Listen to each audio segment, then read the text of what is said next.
Welcome back to The Takeout. Thanks for hanging out with us. Venezuelan opposition leader María Corina Machado has made her first public appearance after 11 months in hiding. She's in hiding because she fears for her life inside Venezuela. Machado arrived in Oslo, Norway, after her daughter accepted the Nobel Peace Prize on her behalf.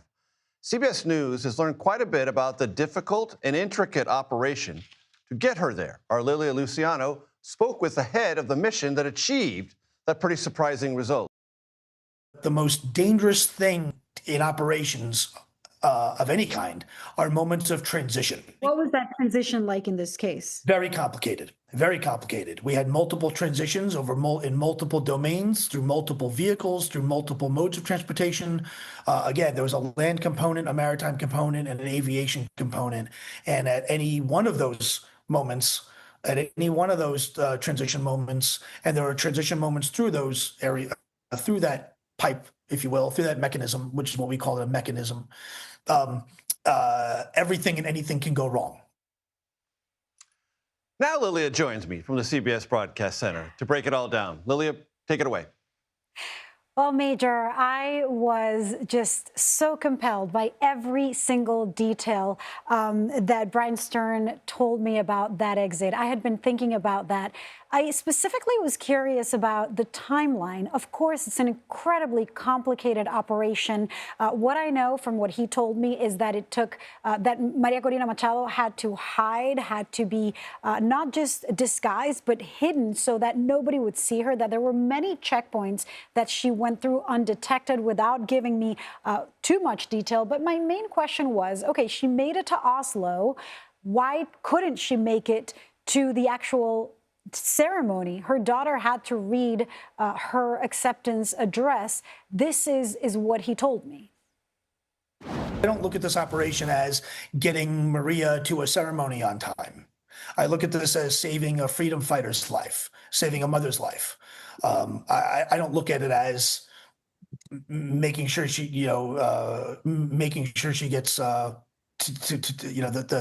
Nobel Peace and all that other thing, all that. Certainly important. Certainly, I'm not minimizing it, but when we're in the middle of the operation, nobody really cares about the cameras at that moment. We're all just trying to stay alive.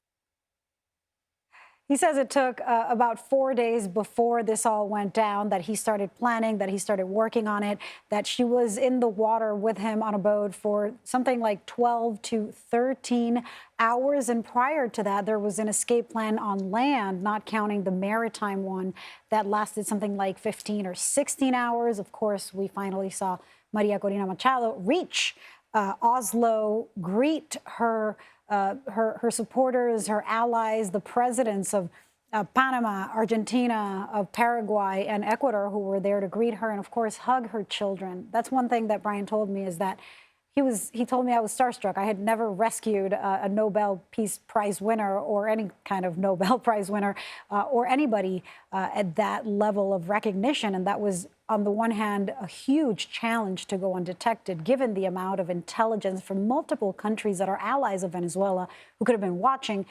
The other aspect of that was, he said, how honored he was. I also asked him, how involved was the United States? Were you directly coordinating or following the guidance of the U.S. military? Look, you're in the Caribbean with all of this military escalation that we're seeing. Were you coordinating? He said he would send information up, but that there wasn't any direct coordination. I also asked, did U.S. taxpayers pay for this? He said no. It was private donors. No U.S. officials paid for any part of this rescue. Important details. Lilia Luciano, great stuff. Really love it. Thank you so very much.